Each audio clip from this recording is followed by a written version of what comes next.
우리 말씀 보기를 원합니다. 사도행전 2장 42절 말씀, 46절 말씀, 47절 말씀, 세 구절 말씀을 함께 합독하시도록 하겠습니다. 같이 한번 읽겠습니다. 시작. 저희가 사도의 가르침을 받아 서로 교제하며 떡을 떼며 기도하기를 전혀 힘쓰니라. 날마다 마음을 같이하여 성전에 모이기를 힘쓰고 집에서 떡을 떼며 기쁨과 순전한 마음으로 음식을 먹고 하나님을 찬미하며 또 온 백성에게 칭송을 받으니 주께서 구원받는 사람을 날마다 더하게 하시니라. 아멘. 할렐루야. 우리가 지난주에 말씀은 하나님께서 우리를 광야 교회로 보내셨다라는 부분을 한번 상기해 봤죠. 애굽에서 끄집어냈을 때 가장 처음에는 창세기 12장에는 다이렉트로 가나안 땅에 들어갔는데 그들을 애굽에서 430년 동안 종살이한 이후에 다시 하나님의 뜻대로 가나안 땅으로 인도하지만 이번은 가나안 땅으로 직접 들어가지 않고 광야라는 곳을 들어갔습니다. 그럼 광야라는 곳에 왜 들어갔을까라고 했을 때 광야가 교회이기 때문이다라고는 부분이에요. 그래서 두 주에 걸쳐서 말씀을 드렸죠. 우리가 광야라는 곳은 말 그대로 훈련을 받는 곳이에요. 여기는 짐승이 가득하기도 하고요. 짐승은 물론 사단을 상징하기도 합니다. 짐승이 가득하기도 하고요. 기근이 있고요. 메마름이 있고요. 건조한 땅이고요. 그리고 지금도 끊임없이 전갈과 뱀이 우리의 뒤꿈치를 물고 있는 그런 현장이 광야다라는 것이에요. 이게 영적으로 봤을 때. 그런데 반면에 이런 훈련받는 곳이기도 한데 또한 교회라고도 표현하고 있다는 겁니다. 그러면 사랑의 교회라고 모인 이곳이 광야 교회이죠. 그럼 광야 교회 이곳이 지금 우리가 훈련받는 현장입니다. 그러니까 예수님을 믿을 때 복 받는다는 말씀을 늘 잘 이해를 해야 한다는 얘기를 수없이 얘기했어요. 예수 믿는 걸 복 받는 걸 단순히 육으로만 생각했다가는 기복주의 신앙에 빠지는 겁니다. 큰 코 다친다는 얘기죠. 성경을 통해서 보면 절대 그렇게 가르치지 않았기 때문에요. 우리가 잘 알듯이 에브라함이 가나안 땅에 왔는데 오자마자 예배를 드려 하나님이 가라고 한 땅이고 그래서 예배까지 드렸음에도 불구하고 기다리는 건 기근이 기다렸어요. 그렇죠? 기근이. 자, 뭐 잘 알아요. 자, 하나님이 원하시는 광야까지 들어왔는데 광야까지 막상 들어왔지만 쓴물이 기다리고 있어요. 그러니까 이런 부분들을 어떻게 해석할 거냐고요. 그러니까 예수 믿으면 복 받는다는 걸 단순히 육으로 생각하지 말라. 다시 말해서 젖과 꿀은다고 할 때 그 젖과 꿀이 육이 아니라 결국 영적인 부분이라는 거죠. 그럼 젖과 꿀은 우리가 잘 아는 대로 하나님의 말씀을 상징하는 곳이에요. 그러니까 가나안 땅이 내 영성 하나 이루었다는 것은 말씀이 풍성한 자예요. 말씀 하나로 하나님의 나라를 이루며 행복한 삶을 영위하는 자가 영적인 가나안의 영성이 회복된 자예요. 육적인 부분 속에서 모든 것을 해서는 안 된다. 근데 영혼이 잘 되는 자는 분명히 하늘의 신령한 복도 받지만 땅의 기름진 복도 허락해 주시게 받을 권리도 있다는 것이죠. 근데 순서는 영이 먼저 잘 돼야 된다는 것을 가르쳐주고 있다는 겁니다. 어찌됐든 이 광야는 이와 같이 훈련받는 곳인데 이 광야를 교회라고 하고 있다는 겁니다. 그럼 도대체 광야를 왜 교회라고 하지라는 의미입니다. 그 의미를 한번 찾아볼 때 자, 지난주 말씀에 이 광야라는 원어가 미드바르, 자, 히브리어 원어는 쓸 수 없지만 미드바르라는 원어입니다. 그럼 미드바르라는 원어는 어디서 나왔냐? 다바르라고 하는 단어에서 나왔어요. 그럼 다바르는 단어에서 미드바르는 광야가 만들어졌는데 원어가 나왔는데 그럼 이 다바르는 원어는 어떤 뜻을 가지고 있냐? 하나님의 말씀이에요. 하나님의 말씀, 다바르는 단어가. 특별히 이건 동사입니다. 하나님이 직접 말씀하신 거예요. 그래서 출애굽기 6장 2절 말씀에 하나님이 모세에게 직접 말씀했어요. 하나님이 성건용 목사에게 직접 말씀하셨어요. 이게 다바르라는 원어예요. 이게 명령이라는 의미를 가지고 있습니다. 다바르라는 원어가 성경의 많은 부분에 하나님이 말씀하셨다는 단어가 거의 다 다바르는 원어로 쓰여졌어요. 그러니까 하나님의 말씀이 있는 하나님의 말씀이라는 다바르는 원어에서 미드바라는 원어가 만들어졌다는 거예요. 그럼 우리는 조금 유추해 볼 수, 왜 하나님이 왜 광야를 교회라고 하셨는가 조금 생각해 볼 수 있다는 거예요. 자, 그리고 나아가서 다바라는 원어에서 또 어떤 단어가 만들어졌냐? 데비르라는 원어가 만들어졌어요. 데비르. 데비르는 뭐냐? 내소라고 말합니다. 내소. 내소를 뭐라고 말하느냐? 지성소라고도 말해요. 자, 열왕기상 6장 16절의 말씀을 통해서 보면은 열왕기상 6장 16절에 하나님이 솔로몬을 통해서 성전을 지은 거예요. 솔로몬을 통해서 성전을 지을 때 내소라고 하는 부분이 있어요. 그 내소라고 하는 부분을 뭐라고 하느냐, 지성소라고 말해요. 그럼 지성소는 어디에 있는 거냐, 성막을 지었을 때 지성소라고 그러고 솔로몬을 통해 성전을 지었을 때 그것을 내소라고, 그러니까 뜻이 같은 거예요. 근데 지금 다르게 부를 뿐이에요. 그럼 지성소는 뭐냐는 겁니다. 우리가 이미 말씀을 알고 있지만 출애굽기 25장 한번 22절 한 절 말씀을 같이 한번 보겠습니다. 출애굽기 25장 22절 같이 한번 읽습니다. 시작. 거기서 내가 너와 만나고, 아멘. 거기서가 지금 지성소를 말하는 겁니다. 지성소에서 하나님께서 우리를 만나 주신다고 그러는 거야. 그러면서 뭐라냐, 속죄소 윗 곧 증거계 위에 있는 두 그룹 사이에서 내가 이스라엘 자손을 위하여 내게 명할 이 모든 일을 내게 이루노라. 아멘. 자, 지성소에는 하나님의 언약궤가 있습니다. 하나님의 언약궤의 속죄소라는 것을, 이 지성소는 궤짝이에요. 그리고 궤짝 위에 한 쟁반 같은 걸 이렇게 얹혀놓은 게 있어요. 그걸 속죄소라고 그래요. 이 속죄소 피가 한번 더 뿌려져야 돼요. 그리고 여기 그룹이란 천사가 지금 지키고 있는 거예요. 바로 이곳에서 이곳에서 이 지성소의 하나님이 나를 만나신다. 근데 만나는데 뭐로 만나느냐, 그냥 만나는 게 아니라는 겁니다. 중요한 얘기가 뭐냐, 마지막에 말씀에 보면 하나님께서 이스라엘 자손을 위하여 내게 명할, 우리들에게 이스라엘 자손에게 명할 모든 일, 그러니까 하나님의 명령이 있는 곳이에요. 하나님이 뭔가 행할 바를 우리에게 가르쳐 주시는 것이 지성소예요. 번제단에서 나를 만나는 게 아니고요, 물두멍에서 나를 만나는 게 아니고요, 성소에서 나를 만나는 게 아니고요, 지성소까지 들어와야 주님의 나를 만나 주신다는 거예요. 그러니까 우리가 예배를 드려도 마찬가지예요. 지성소까지 깊이 들어오는 영성이 필요해요. 지성소까지. 그래서 지성소까지 들어와야 주님을 만나는데, 만나는 게 뭐 환상을 봤다는 게 만나는 게 아니고요, 병을 고침 받을 때 만나는 게 아니고 내가 살아갈 바에 대한 명령을 받아야 돼요. 그래서 오늘 토요일날 또는 여러분 지난주 주일날 각종 교회에서 섬기는 교회에서 목사님은 말씀을 선포했을 거고 성도님들 말씀을 들었을 때 한 주간 동안, 그럼 나는 어떻게 해야지는 신앙의 결단이 서는 신앙, 그럼 내가 일주일 동안 기도를 해야 되겠다든지, 일주일 동안 내가 전도를 해야겠다든지, 일주일 동안 내가 남편을 섬겨야 되겠다든지, 어떤 신앙, 하나님께서 내게 주신 강력한 명령을 내가 아멘으로 받아들인 사람이, 이 사람이 그날 예배 성공자고 그 사람이 진짜 주님을 만난 예배자라는 거예요. 그냥 왔다 그냥 돌아가면 아무런 의미가 없습니다. 그런 예배 성공자가 아니에요. 지금 그걸 얘기하는 겁니다. 그러면서 이 내소가 지금 바로 이 하나님을 만나는 나비르라는 이 단어 말씀에서 내비르는 내소, 즉 지성소의 의미를 가진 내소라는 단어가 나타났다는 거죠. 그래서 열왕기상 6장 16절의 말씀을 킹제임스 흠정역 번역본으로 보면 그 내소라는 의미를 이 킹제임스 흠정역 번역본이 해석해 줬어요. 한번 열왕기상 6장 16절 킹제임스 흠정역 번역본을 한번 보도록 하겠습니다. 우리가 읽는 성경은 개역 성경이나 개역 개정성은 내소라고 되어 있는데 그걸 지금 킹제임스 흠정역 번역본은 그렇게 표현하고 있습니다. 열왕기상 6장 16절 같이 한번 읽습니다. 시작. 또 그 집의 옆면에 미루와 벽돌 20규빗을 백향목 널판지로 짓되 곧 내부에 있는 그것, 저 내소를 말합니다. 그게 뭐냐, 하나님께서 말씀하시는 곳, 즉 무엇을, 지성소를 위하여 그것들을 지으니라. 아멘. 자, 그러면 이제 생각해 볼 수 있습니다.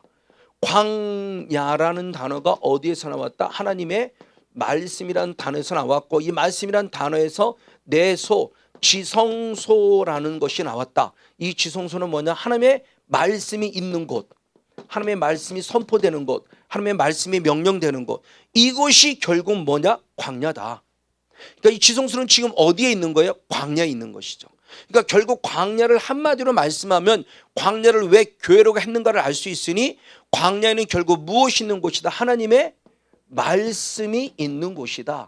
그러면 하나님의 말씀이 있는 이곳은 당연히 무엇이라고 하기 때문에, 교회라고 하기 때문에 우리가 광야를 무엇라고 부른다? 교회라고 부른다. 아멘. 그럼 사랑의 교회가 지금 광야 교회예요. 그럼 사랑의 교회 결국 무엇이 있어야 되나? 하나님의 말씀이 있는 곳이 돼야 진정한 교회라고 하는 것이죠. 오늘날 정말 많이 안타깝지만 교회라고 하는 명칭은 가지고 있지만 정말 하나님의 신실한 말씀이 있느냐라고 했을 때 그렇게 많지 않다고 하는 것이 모든 목사님들의 공통적인 생각이에요. 왜냐하면 아모스 8장 10절 위에 말씀에 보면은 마지막 때가 됐을 때 말씀이 흘러 넘친다고 그랬어요. 말씀은 흘러 넘치는데 들을 만한 말씀이 없다라고 하는 것이 또한 성경에서 가르쳐주고 있어요. 오늘날 시대를 보세요. 조금만 나름대로 영적인 관심을 가진 사람은 인터넷에 들어가면 수만 개의 설교가 올라와 있다는 겁니다. 근데 그 많은 설교 가운데 정말 여러분들의 영을 살리는 말씀이 과연 얼마나 될 것인가. 여기 있는 성권용 목사도요. 그것이 항상 두렵고 떨리는 거예요. 그래서 말씀 하나 준비하려면 저는 일주일 내내 준비를 해야 돼요. 일주일 내내 월요일부터 마지막 제가 금요일까지, 어제 같은 경우는 말씀의 시간에 올인을 해요. 새벽기도 갔다 오면 바로 말씀 준비하면서 올인하면서 월요일부터 하나씩 잡아가는 겁니다. 어떤 말씀을 주는 감동에 따라 어떤 말씀을 해서 월요일부터 목요일까지 말씀을 이렇게 잘 잡아서 그 다음에 금요일날 새벽기도 끝나면 장장 설 때면 기를 때는 뭐 8시간 9시간도 준비할 때고 어느 시간은 빠를 때는 한 4시간 딱 준비할 때도 있고, 그러니까 그 말씀이나 한 부분의 모습을 나도 살아야 되지만 나에게 맡겨진 성도들의 영혼을 살리기 위해서 말씀이 준비되기 위해서 정말 철저히 목회자로서 말씀에 올인하는 거예요. 그렇죠? 그게 내가 살아있다는 증거이고 목회자가 살아야 성도를 살릴 수 있으니까. 그렇죠? 엄마가 건강해야 음식을 통해서 남편도 살리고 아이들도 살리죠. 그것처럼. 그러니까 이 교회, 이 성권용이라는 이 사람을 통해서 하나님이 제게 맡겨준 교회, 그 교회의 결국 무엇을 살려야 되느냐. 그럼 교회라는 것은 수없이겠지만 이 건물이 교회가 아니라고 그랬습니다. 우리 성전 우리들이 모여있는 우리들이 교회예요. 그러면 결국은 내가 하나의 교회입니다. 그러면 여러분의 심령 안에 과연 뭐로 차 있냐는 거예요. 교회는 무엇이 있어야 하는 것이다? 말씀이 있어야 하는 것이다. 그럼 여러분 안에 심령 안에 말씀이 있냐는 거예요. 이건 대단히 의미심장한 질문입니다. 만약 내 안에 말씀이 없다면 구원이라는 문제를 다시 생각해 봐야 돼요. 이게 성경의 가르침이에요. 아주 심각한 문제예요. 그래서 지난번도 말씀을 드렸지만 정말 안타깝게 뭐 십수년을 신앙생활을 했음에도 불구하고 성경을 일독도 안 한 사람이 거의 60 몇 프로, 70%에 가까운 사람이 신앙생활을 그렇게 오래 했어도 성경 한번 읽어본 적이 없어요. 근데 성경을 한 번도 안 읽어봤다? 근데 성경을 한 번도 안 읽어보면서 진짜 믿음이 내게 있다? 아니요. 이건 심각한 문제예요. 믿음은 무엇을 난다? 들음에서 난다. 들으면 무엇을 듣는 것이다? 하나님의 말씀. 그럼 하나님의 말씀은 나는 얼마나 듣고 있냐는 거. 듣는다는 게 단순히 귀로만 듣는 걸 말하는 거냐? 아니죠. 읽고 듣고 지키는 걸 말하는 거예요. 어쨌든 지금 진정한 교회가 과연 무엇인가에 대한 부분을 지금 잘 말씀해 주고 있습니다. 이게 지난주에 통해서 우리가 말씀을 나눴던 부분의 모습이에요. 맞아요. 그래서 하나님께서는 이스라엘 백성들을 가장 먼저 애굽에서 탈출한 다음에 아까 얘기했듯이 광야 교회라는 곳으로 피신케 했다고 그랬죠. 가나안 땅에 들어가기 전에 광야라는 곳이 이제 40년 동안 신앙생활을 하는데, 그럼 왜 광야 교회를 들어왔을 때 이곳에서 무엇을 선물로 주셨냐는 겁니다. 자, 한번 사도행전 7장 한번 38절 한 말씀 읽어보시겠습니다. 사도행전 7장 38절 시작. 시내산에서 말하던 그 천사와 및 우리 조상들과 함께 광야 교회에 있었다. 우리 조상들이 광야 교회에 있었다는 거예요. 그럼 광야 교회가 무엇이냐? 또 무엇을 받았다? 생명의 도를 받아 우리에게 주던 자가 바로 이 사람이라고 하면서 광야 교회에 결국 뭐가 있었다? 생명의 도. 이 생명의 도가 지금 개역개정, 바뀌어 있는 개역개정 성경은 살아있는 말씀이라고 해석이 됐어요. 살아있는 말씀을 우리에게 선물로 주신 거예요. 어디가? 교회가. 그러니까 하나님께서 이스라엘 백성들을 교회라는 곳에 파송해 주시고, 그리고 그곳에서 최초의 말씀, 출애굽기 24장에 기록된 십계명이라는 말씀을 중심으로 율법을 주시는 말씀이 계속 광야에서 주어지면서 성도로서의 삶 속의 말씀이라는 근거를 제시해 준 거예요.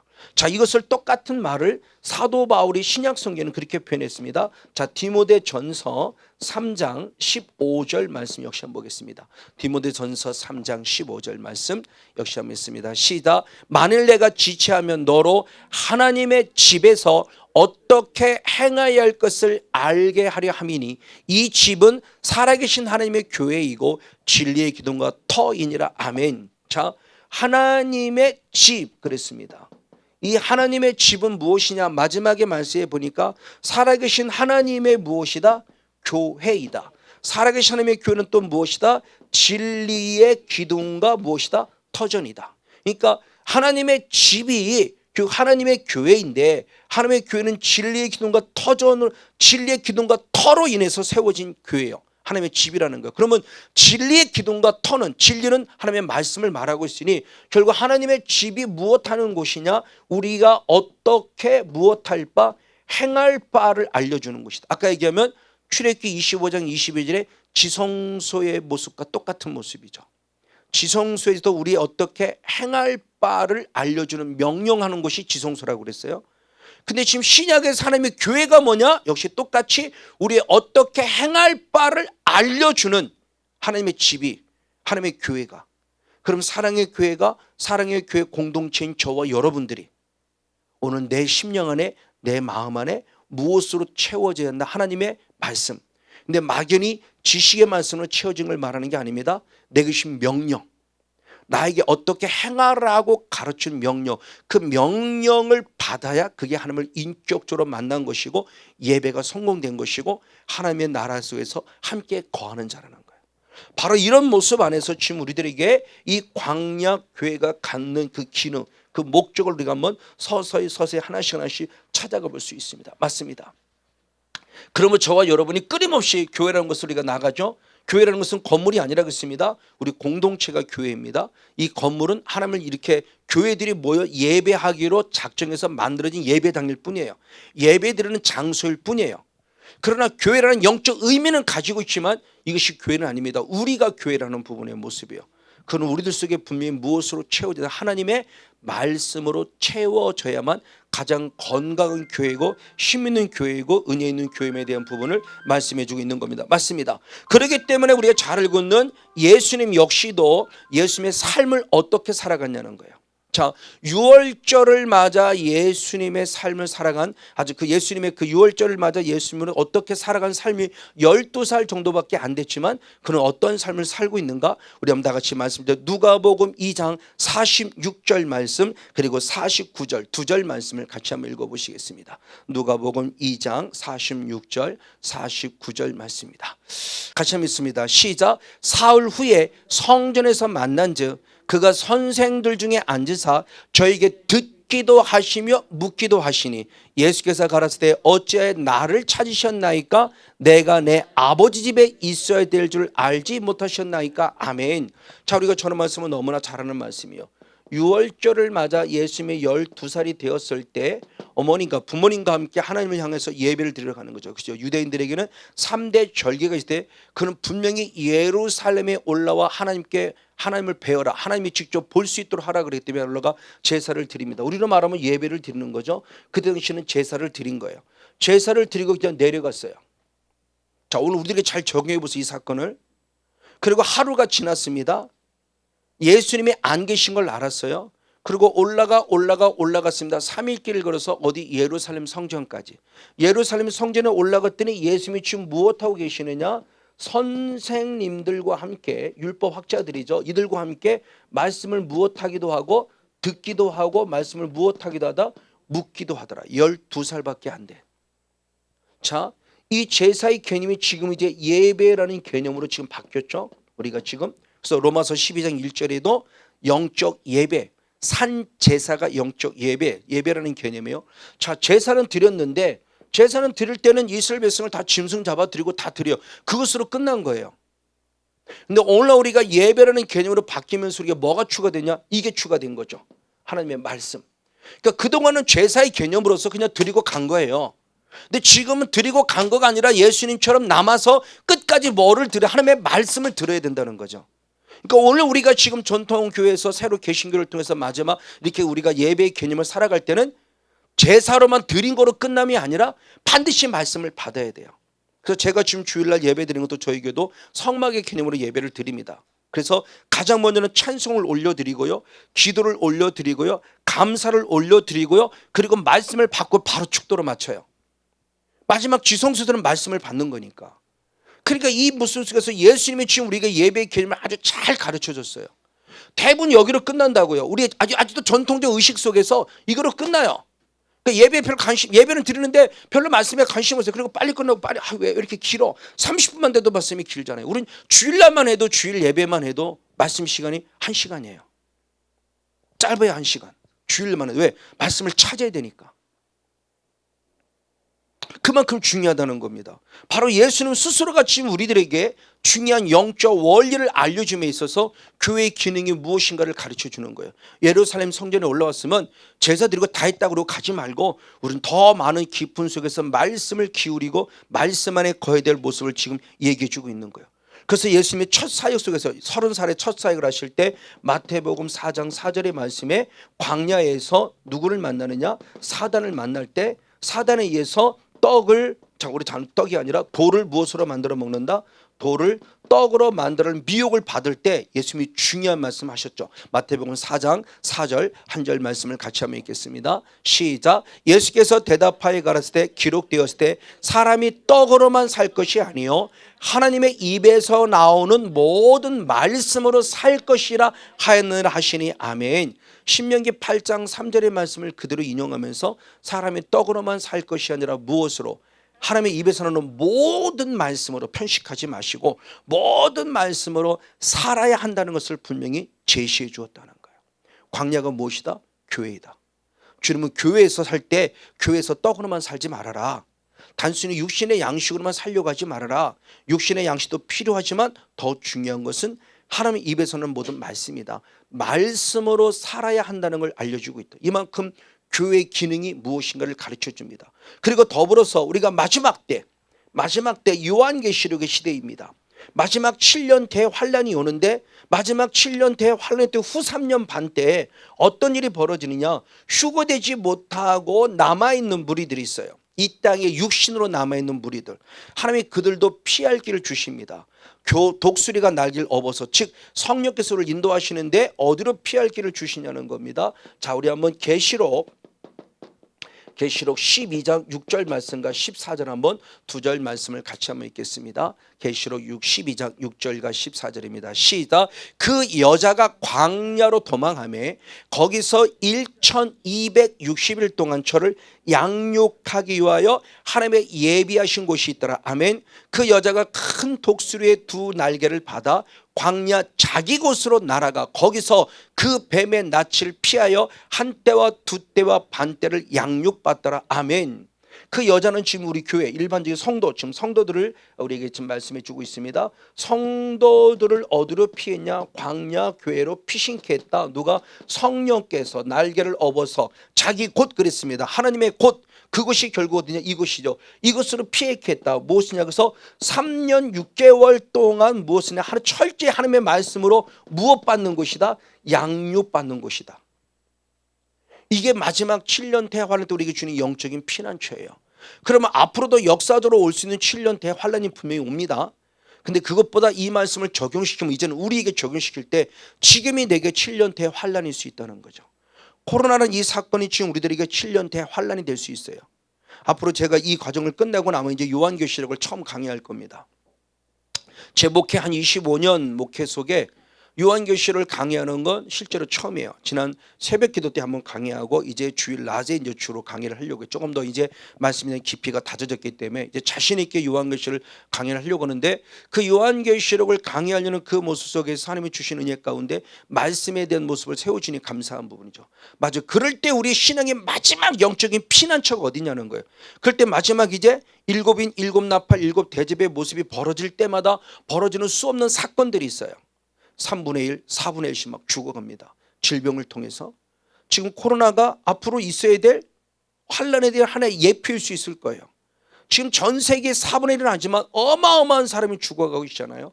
근데 단순히 코로나로만 죽어가는 게 아니잖아요.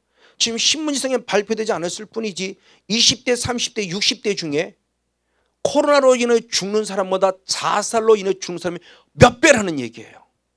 이게 충격이죠. 근데 발표가 안 나잖아요. 그거는요. 이게 더 충격이에요.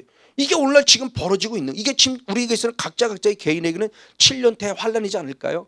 내가 코로나가 안 걸렸다고 나는 괜찮습니다. 아닙니다. 시대대로 따지면 지금 7년 대환란일 수 있다는 겁니다. 너무 공허해요. 너무 혼돈해요. 너무 답답해요. 어떻게 할 바를 몰라요. 막 가슴이 벅차 막 상상할 수 없는 막 이런 막 터질 것 같은 답답함, 알 수 없는 울분, 막 이런 것들이 막 나한테 막 치고 올라와요. 단순히 수제 육신의 몸이 아프면 좋겠어요. 육신의 몸이 아프면 어디가 아프다 그러면 표현을 하지. 육신의 아픔이 아니라 마음을 통해서 답답하면 어디가 토로도 못해요. 이런 상황들이 올 때 진짜 우리가 영적인 피난처가 어디냐는 거예요. 병원도 가야 되지만 진짜 영적인 피난처는 바로 교회라는 곳이라는 겁니다. 그럼 교회에서 무엇 하느냐? 진짜 치유받는 유일한 모습은 3년 6개월 동안 은밀하고도 조용하고 오랜 시간 동안 계속 내가 말씀으로 양육받을 때 나를 통해서 그 교회 그 말씀을 통해서 나를 치유하고 회복한다는 것을 가르쳐주는 말씀이죠. 이게 지금 교회가 갖는 기능 가운데 교회의 목적을 잘 가르쳐주고 있는 거예요. 그래서 광야가 교회일 수밖에 없는 모습을 예수님을 통해 살펴봤죠. 그리고 마지막 계시록 시대를 살펴봤어요. 그럼 이것이 우리에게 적용될 때 역시 우리가 섬기는 이 광야 교회, 이 사랑의 교회에서도 결국 또는 여러분 비록 앞둔 사실 여러분 각자 섬기는 교회에서 여러분의 그 교회가 과연 무엇을 하는 곳이냐? 영적인 피난처. 무엇으로? 말씀으로 인한 영적인 피난처가 된다는 사실을 가르쳐주고 있다는 겁니다. 맞습니다. 우리는 이를 통해서 교회의 목적, 세우신 목적을 알게 됩니다. 저는 그건 역시도 우리가 말씀 안에서 예수님의 사역을 통해서 풀어볼 수 있습니다. 자, 예수님께서는 1년, 2년, 총 3년의 사역을 감당하셨습니다. 그런 가운데 거의 3년의 시대쯤 됐을 때 벌어진 한 사건이 있습니다. 오병이어의 사건이 벌어졌어요. 그렇죠? 우리 잘 알고 있습니다. 물고기 2마리, 떡 2개와 물고기 2마리를 물고기 5마리를 통해서 떡 5개와 물고기 2마리를 통해서 5천 명이 먹고도 12바구니. 그때 주석으로 다지면 남녀노소를 다 먹고 2만 명 이상이 먹고도 12바구니가 남는 놀라운 역사가 있을 때 많은 사람이 예수를 임금 삼으려고 그러죠. 왜? 이 사람을 임금 삼으면 굶어 죽진 않겠으니까. 우리는 아직도 자꾸 육으로 생각해요. 오늘 여러분들 왜 왔습니까? 육신이 치유받으러 왔습니까? 맞아요. 축복합니다. 틀린 건 아니지만 우리는 좀 더 영으로 내가 살기 위해 와셔야 돼요. 왜? 영혼이 잘 돼야 그 다음에 육도 치유가 되는 거니까. 맞아요. 그런 모습에서 필요한 부분이에요. 이렇게 오니까 예수님이 조용히 떠나죠. 근데도 불구하고 끝까지 쫓아옵니다. 그러니까 예수님이 이들에게 하신 말씀입니다. 뭐라고 그랬냐? 자, 요한복음 6장 한번 26절 한 절 말씀을 같이 한번 읽겠습니다. 요한복음 6장 26절 시작. 예수께서 대답하여 가라사대 내가 진실로 너에게 이르노니 너희가 나를 찾는 까닭은 표적을 본 까닭이 아니요 떡을 먹고 배부른 까닭이라. 자, 주님이 중요한 말씀하셨어요. 표적을 본 까닭. 그러니까 표적의 목적. 제가 표적의 목적에 대한 부분을 아주 중요시 여기죠.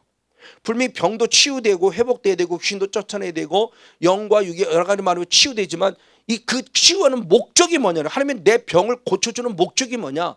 그러니까 주님이 이 땅에 오실 때 나를 성건영이라는 사람의 병을 고쳐주는 게 목적은 아니었다는. 그 안에 이 목적을 이루는 과정 속에 필요한 과정이었던 거지. 그럼 목적은 뭐냐 이거네요. 그 3대 목적을 분명히 얘기를 했죠.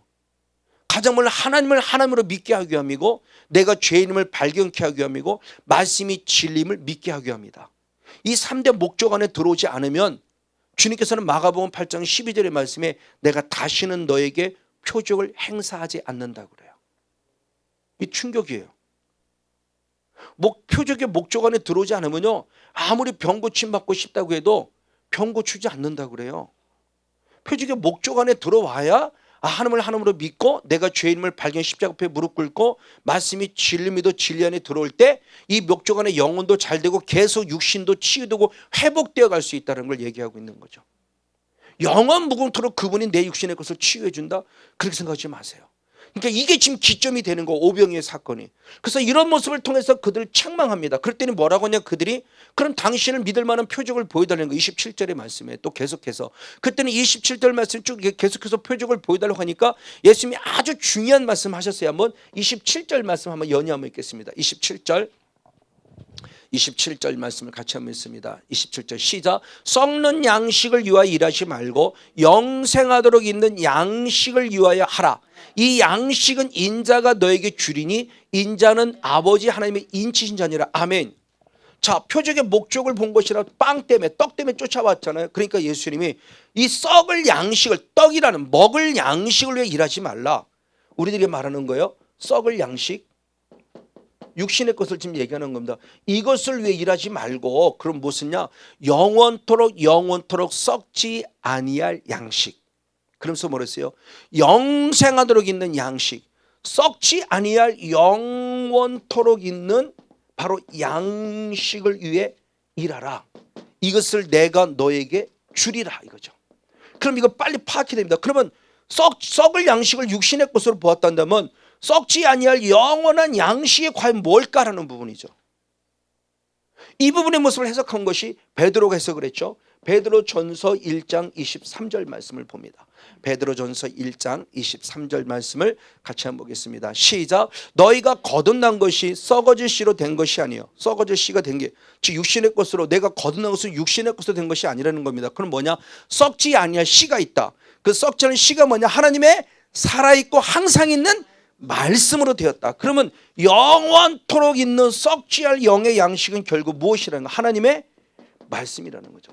이 말씀을 하나님이 우리에게 주실 터이니 이제는 이 말씀을 인하여, 이 말씀으로 인하여, 이 말씀을 위하여 영적인 일을 하는 자가 되라는 거예요. 단순히 육적인 일을 하지 말라는 게 아니에요. 떡도 필요하지만 하나님의 말씀이 필요하듯이 육신의 양식을 당연히 열심히 일하고 살아야 되죠. 그러나 그것으로만이 끝남이 아니라, 그것이 유일한 목적이 아니라 그 떡을 위해 살면서도 반드시 반면에 하나님의 말씀이 내게 필요함을 알아서 말씀을 인한 일, 말씀을 위한 영적인 일을 하는 자가 되어서 영원히 썩지 않을 이 양식을 통해서 내가 구원의 반열에 서라는 거죠. 내가 거듭난 것은 썩어질 양식으로 된 것이 아니라 썩지 아니할 양식, 하나님의 살아있고 항상 있는 말씀을 이루는 거듭났다. 그런 성건영 목사가 끊임없이 말씀을 읽어야 되고 여러분도 말씀을 읽어야 되고, 그러니까 예수님을 나의 구원자로 믿는다고 하면서도 말씀이 없는 신앙이라면 참 신앙이 될 수 없다는 거예요. 그러니까 끊임없이 그러니까 저 자신도 고등학교 1학년 때부터 성경을 읽으면서 지금까지 왔지만 더 많은 부분 속에 말씀이라는 부분에 올인하려고 애쓰고 있고, 말씀 안에 올인해서 내가 살고 성도를 살리는데 목자로서 사명 감당하지만 이건 단순히 목사이기 때문이 아닙니다. 여러분도 왜? 여러분도 영으로 창조된 하나님의 형상으로 지음한 하나님의 사람이기 때문에. 그럼 여러분의 영이 살려면 무엇으로 살아야 한다? 하나님의 말씀. 육은 떡으로 살아야 되지만, 육을 위해서는 떡이 필요하지만 영을 위해서는 하나님의 말씀이 필요하다는 거예요. 바로 이 말씀이 필요함 속에서 여러분 끊임없이 말씀을 읽고 말씀 안에 들어오고 말씀으로 함께 되어지는 신앙 안에 가야 될 참된 신앙의 도를 가르쳐주고 있다고 하는 거예요. 너무나 귀한 모습 맞습니다. 이런 모습을 통해서 우리가 지금 살아갈 모습을 얘기하는 거예요. 그래서 바로 그 모습을 얘기하는 속에서 그들이 표적을 보이다고 하니까, 그럼 너희 조상들이 어디 있었냐? 광야에 있었죠. 광야에서 너희 조상들이 먹은 것이 무엇이냐? 만나를 먹었습니다. 그 만나가 뭐냐? 하늘에서 내려온 생명의 떡이에요. 자, 그때 당시 이스라엘 백성들이 살아있는 그 당시로는 그 만나가 육을 위한 양식이에요, 분명히. 그러나 주님께서 양식을 주실 때는 육을 위해 사는 자로 끝남이 아니라 육을 위해 먹을 때 이 말씀을 통해서 영이 살기 위한 말씀으로 살아내는 것을 알게 하게 주신 양식이 만나라는 거예요. 그러니까 육의 양식을 주실 때는 예수님이 육으로만 배불러 주는 것이 아니라 육의 양식을 먹는 것만큼 영의 양식으로 먹어야 되는 것을 알기를 원한다는 거예요. 그 말씀이 신명기 8장 3절의 말씀이죠. 그래서 주님 분명히 말씀을 신명기 8장 3절의 말씀 한 구절 보겠습니다. 신명기 8장 3절 같이 한번 보겠습니다. 시작. 너를 낮추시며 너를 줄이게 하시며 또 너도 알지 못하며 내 열조도 알지 못하던 만나를 내게 먹이신 것은 사람이 떡으로만 사는 것이 아니요 여호와 입에서 나오는 모든 말씀으로 사는 줄을 너로 알게 하려 하며. 주님께서 의도가 있었던 거예요. 목적이 있었던 거예요. 뜻이 있고 계획이 있었던 거예요. 그러니까 육의 양식을 줄 때는 단순히 육을 위해 살라가 아니라 송 목사 너는 더 영으로 살아야 돼. 그래서 내 말을 많이 먹고 마셔라고 말하며 말씀으로 살아야 할 것에 대한 부분의 것을 알기를 원한다는 뜻을 가르쳐주고 있어요. 그리고 이 말씀을 들으면 우리는 분명히 이제 영으로도만 육으로만 아니라 영으로 살아야 될 필요성을 우리가 한번 생각해 볼 수 있는 거예요. 그래서 당신은 누구냐? 나는 생명의 떡이다. 내가 생명의 말씀이라는 거예요. 나를 먹고 마시는 자가 생명을 얻을 것이라는 겁니다. 그래서 요한복음 6장 51절 54절은 그렇게 표현했습니다. 요한복음 6장 51절 54절 내가 48절에 내가 생명의 떡이라고 말씀하신 주님이 51절 54절 시작. 나는 하나님 하늘로서 내려온 산떡 생명의 떡이니 사람이 이 떡을 먹으면 영생하라. 그렇죠? 생명의 떡이니까 영생하리라. 나의 줄 떡은 곧 세상의 생명을 위한 내 살이도 하시니라. 내 살을 먹고 내 피를 마시는 자는 영생을 가졌고 할렐루야 마지막 날에 내가 그를 다시 살리리라. 육신은 영은 말씀만 있는 사람이 이 땅에서 살 때도 살 뿐만 아니라 마지막 주님 재림에 오셔서 내가 혹시 죽었다 한다 할지라도 다시 살아나는 축복이 있고 그때까지 살아있다면 아까 오비오트 7년 대환란을 맞은 그 광야 피신한처럼 결정적 순간에 주님의 다시 살리시는 축복 안에 있다는 거죠. 무엇으로 채워진 자가? 하나님의 말씀으로 채워진 자가. 그래서 저는 2009년 9월 달에 인격적 성령을 만남에 있어서 저는 말 그대로 한 방에 된 케이스예요. 한 방에 된 케이스인데 왜 그러면 하나님이 나를 한 방에 주셨을까? 저도 영적으로 참 민감한 자는 아니에요. 참 둔감해요. 소문도 늦고 매사가 저는 늦어요. 꼭 한 템포 늦어요 매사가. 근데 놀랍게 한 방에 된 케이스로 됐을 때 무엇 때문일까 싶었지만 가만히 뒤돌아보면은 제 나름대로 하나님의 은혜를 깨달아 봤을 때 말씀 때문이지 않을까 싶어요. 그러니까 이 은혜 있기 전에도 저는 철저히 말씀 중심의 사역하면서 보통 주일날 지금 제가 여러분들 지금 이 예배 시간 들을 때 보통 말씀을 찾을 때 짧게는 45구절에서 많게는 69절까지 찾아요. 지금 이 짧은 1시간 반 정도의 시간에. 근데 그 전에 이 은혜 있기 전에도 보통 주일날 보통 예배 들을 때 19절에서 29절 정도 찾으면서 말씀을 확인해서 말씀을 풀어서 했어요. 아마 그 말씀에 대한 그 나름대로 아마 하나님 이걸 긍휼히 여기시지 않았을까. 그래서 한 방으로 만들어진 케이스가 되지 않았을까 싶은 생각을 해봐요. 그만큼 말씀이 중요하다는 것이죠. 저도 기도가 되지 않았던 사람인데 그래도 말씀이라는 무기 때문에 살려주지 않으셨을까.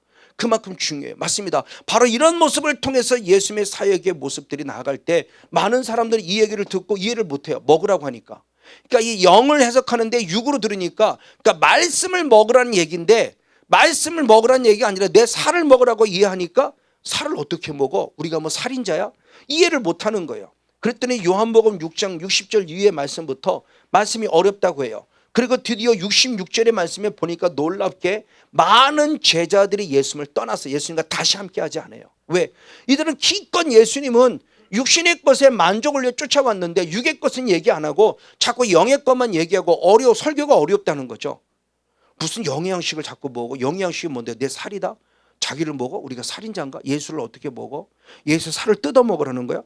이렇게 이해를 못해요. 주님은 영을 얘기하는데 그 육으로 들으니까. 그러니까 예수님이 떠나요. 많은 제자들이 떠나요.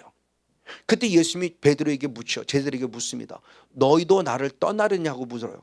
그때 베드로가 요한복음 6장 68절 말씀에 영생의 말씀이 주께 있으면 내가 어디로 가오리까. 그러면서 예수님의 사역이 전환점이 됩니다. 3년의 사역 가운데 2년과 마지막 3년째 사역 1년부터 2년까지는 불특정 다수를 향한 표적 중심의 사역을 해왔어요. 물론 말씀도 전했지만 그래서 표적의 목적 안에 들어오길 원했던 거예요. 그럼에도 불구하고 표적의 목적 안에 들어오지 않으니까 오병이의 사건을 기점으로 해서 예수님의 사역이 전환 이제는 소수입니다. 불특정 다수가 아니라 소수. 이게 누구냐? 제자 중심의 무슨 사역으로 바뀌느냐? 말씀 중심의 사역으로 예수님의 사역의 전환점이 되는 사건이 오병이의 사건 이후의 모습이에요. 그러니까 예수님이 지금도 우리에게 뭘 원하냐는 겁니다. 아직도 육을 쫓아가는 사람은 이것만 찾아요. 병 고치기 원하고 문제 해결 원하고 물론 당연히 고쳐야 돼요. 고침 받아서 이 과정을 통해서 여기까지 들어와야 된다는 거죠. 근데 여기서 머물러 버리니까 지금 문제가 되는 거예요. 그러니까 다른 사람 떠나잖아요. 다 아직도 이것만 찾아요. 잘 먹고 잘 사는 것만 찾고 병 고치고 이것만 찾으니까 주님이 아쉬워하는 거예요. 그래서 책망하는 겁니다. 왜 너희는 떡 때문에 나를 쫓냐? 왜 병 고치는 문제 때문에 나를 쫓냐? 나는 너희에게 영의 양식을 주기를 원한다는 거죠. 이거예요 지금요. 그래서 누가복음 17장의 말씀에 11절로부터 19절까지만 10명의 문둥병들 똑같은 얘기를 하잖아요. 문둥병이 고침받을 때 많은 사람이 떠나고 한 사람만 돌아오잖아요. 그러니까 한 사람만 돌아오고 예수님 묻잖아요. 9은 어디 갔니? 고침받은 9은 어디 갔니? 주님은 그 9이 필요한데 한 사람밖에 안 돌아오니까.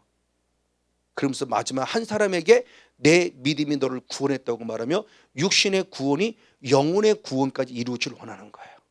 그런데 대부분의 모습이 육신의 구원으로 끝나고 영혼의 구원까지 안 가니까 중도 탈락하는 자가 맞는 거예요. 이건 목회도 마찬가지예요. 목회자가 성령 사역을 교회 부흥하는 빌미로 만들려고 그래요. 교회 부흥을 해서 뭔가 이 성령 사역을 이용해서 교회 부흥 좀 해보려고.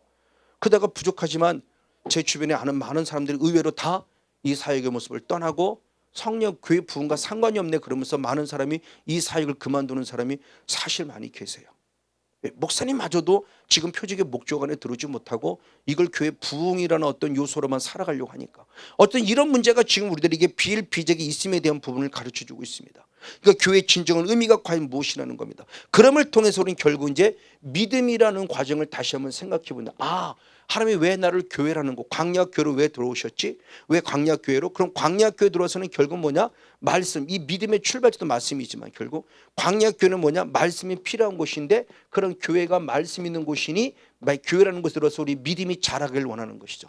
그래서 우리는 잘 안 들어 로마서 10장 17절의 말씀을 보면은 믿음은 무엇에서 나며 들음에서면 들음은 결국 그리스도의 말씀으로 말미암았다라고 말하며 교회라는 곳에 들어와서 우리의 믿음이 계속 자라갈 부분, 이제 자라간다는 부분은 다음 주에 좀 더 구체적으로 말씀을 한번 나누도록 하겠습니다. 자, 이 과정을 우리는 자세히 살폈을 때 아브라함을 통해 살펴볼 수 있습니다. 우리 구약성은 성경 원인을 찾으니까 잘 아는 대로 창세기 15장 5절 6절 한번 두 절 말씀을 같이 한번 보겠습니다. 창세기 15장 5절 6절 시작. 그를 이끌고 밖으로 나가 가라사대 때 하늘을 우러러 무뼈를 셀 수 있나 보라. 또 그에게 이르시되 네 자손이 이와 같으리라.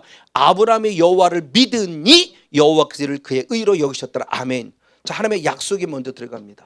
아브라함아 내 바깥으로 나와봐라. 뭐가 있니? 하늘의 별이 많네요. 그렇지? 하늘의 별이 많은 저것처럼 네 자손을 많게 해주라. 이 사실을 무엇했다? 믿었다. 믿었던 이것을 통해서 무엇을 여겼다? 의롭다 여겼다. 그러니까 믿음의 출발점이 뭔가를 보여주는 겁니다. 자, 15장 6절은 여호와를 믿었다 그래요. 여호와. 근데 이 말씀을 우리가 이해했을 때 그냥 단순히 하나님을 믿었다는 이 차원이 아니에요. 5절 말씀과 연결해 보면 자, 이 말씀을 쉬운 성경이 잘 풀어줬어요. 한번 쉬운 성경을 통해서 창세기 15장 6절을 한번 보겠습니다. 하나님을 믿었다는 말이 무엇이냐는 걸 심어주는 겁니다. 자, 15장 6절 같이 한번 읽겠습니다. 시작. 아브라함은 여호와의 말씀을 믿었다는 거예요. 그러니까 이 여호와를 믿어 단순히 하나님을 믿었다는 개념이 아니라 하나님이 약속하신 말씀, 그 말씀을 주신 하나님을 믿은 거예요. 그러니까 말씀으로 인한 믿음. 왜? 그래서 요한복음 1장 1절이 태초에 하나님이 계시니라 그러면서 말씀이 하나님과 함께 계셨으니 하나님이 곧 누구시다? 말씀이다. 그러니까 하나님이 곧 말씀이에요. 말씀이 곧 하나님이고요. 그러니까 하나님을 믿었다는 것은 막연히 하나님 믿습니다 이게 아니에요. 여러분의 이미지 속에 생각의 영역 속에 이미지를 그릴 때 하나님을 믿었다 빨리 말씀으로 빨리 딱 이렇게 대체해야 돼요.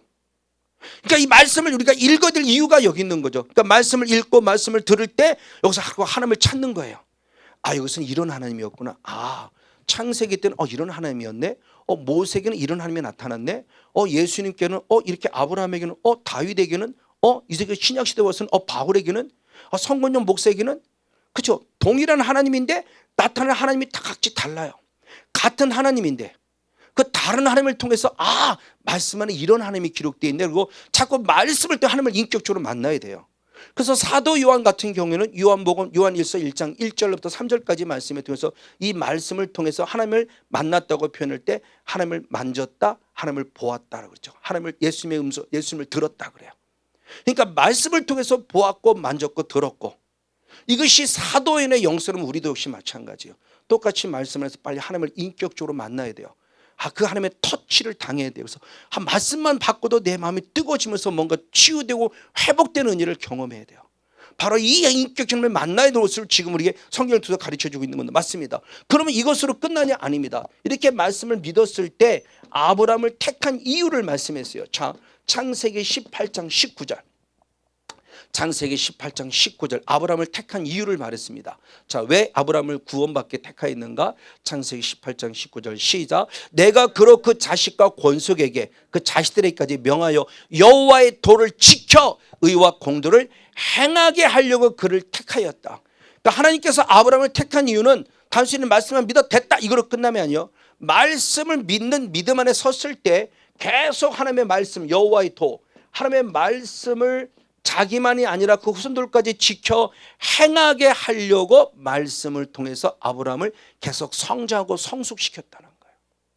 그래서 이 18장의 말씀에서 그에 앞서 17장의 말씀에서 하나님이 먼저 그에게 할례를 행하라는 명령을 주시고요. 그리고 창세기 22장에서 잘하는 대로 1절로부터 2절까지 말씀에 그의 독자 이삭을 바치라고 그러죠.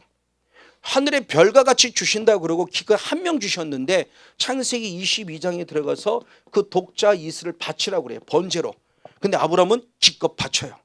그 왜 바치느냐? 그게 히브리서 11장의 말씀에 다시 부활할 줄 알았다고 그래요. 부활의 신앙을 이미 아브라함은 가지고 있었던 거예요. 놀라운 신앙이죠. 어쨌든 이런 모습을 가지고 하나님께 드렸을 때 창세기 22장 11절 12절의 말씀이 아주 중요한 축복의 음성을 듣죠. 한번 창세기 22장 12절 한 절 말씀을 같이 한번 읽겠습니다. 네, 같이 한번 읽습니다. 12절 말씀 시작. 사자가 가라사대 그 아이에게 내 손을 대지 말라. 아무 일도 그에게 하지 말라. 내가 네 아들 내 독자라도 내게 아끼지 아니하였으니 내가 이제야 네 하나님 여호와를 경외하는 줄 아노라. 아멘. 저 중요한 믿음입니다. 자, 창세기 아까 15장 6절에서는 의롭다 하나님이 못한 걸 여겨주신 거예요. 이건 그만한 가치가 없는데 하나님이 일방적으로 너는 내 아들이야 라고 여겨주신 거예요. 그리고 그 안에서 믿음을 드디어 인정받은 거예요. 아들 이삭을 드림으로. 그러니까 말씀으로 계속 관계가 맺어진 가운데 순종한 거죠. 그랬더니 주님 중요한 말씀하셨어요. 이제야. 그렇죠. 그러면 창세기 15장에서 22장까지의 모습에서는 하나님이 그냥 그렇게 여겨줬을 뿐이에요. 그만한 믿음이 안 돼도 주님은 너는 내 아들이야라고 계속 주님이 인정해 주신 거예요. 그게 은혜죠. 근데 그 은혜를 너무너무 감사해 드디어 때가 되어 갚아드린 거예요. 보여드린 거예요. 그래서 이 믿음에 대한 하나님이 주신 요구에 대한 응답입니다. 그 모습을 통해서 이제야 네가 나를 경외하는 줄 알았다. 그래요. 주님도 늘 알기를 원하세요. 성건유 목사가 진짜인지 가짜인지. 그냥 때때로는 하나님이 주신 시험거리가 있다라는 거예요. 이 믿음을 통해서 그게 신명기 8장 2절에 대해서 지지난주에 말씀을 나눴었죠. 하나님이 나를 광야로 보내서 왜 훈련시킬 때 왜 훈련시키냐 훈련시키는 목적에 대한 부분을 지지난주 나왔고 우리가 지난주에 광야 교회의 목적 기능을 한번 살펴봤고 이제 오늘은 그 교회의 목적을 지금 보는 겁니다. 자, 바로 이 부분의 모습이요. 경외하는 줄 알았다. 이때부터 믿음의 조상이 돼서 아브라함 멋지게 하나님께 쓰임받고 그의 후손들까지 축복의 반열에 세워지죠. 이걸 사도 야고보는 어떻게 표현했는가? 자, 야고보서 2장 19절로부터 말씀을 봅니다. 19절로부터 22절까지 말씀을 쭉 한번 연결해 보도록 하겠습니다. 19절로부터 말씀을 쭉 보겠습니다. 시작. 내가 하나님을 한 분인 줄 믿느냐? 잘하는도다. 귀신들도 믿고 떠느니라. 자, 귀신들이 하나님을 믿습니까? 안 믿습니까? 귀신들이 하나님을 믿어요? 안 믿어요? 믿어요. 믿고 있다니까요. 그러니까 성경에 보니까 예수님이 누군 줄 알아요? 하나님의 아들인 줄 알아요. 그 귀신도 믿어요. 근데 귀신이 믿는데 그 구원이 있습니까? 없습니까? 없습니다. 그럼 그 차이가 뭘까요?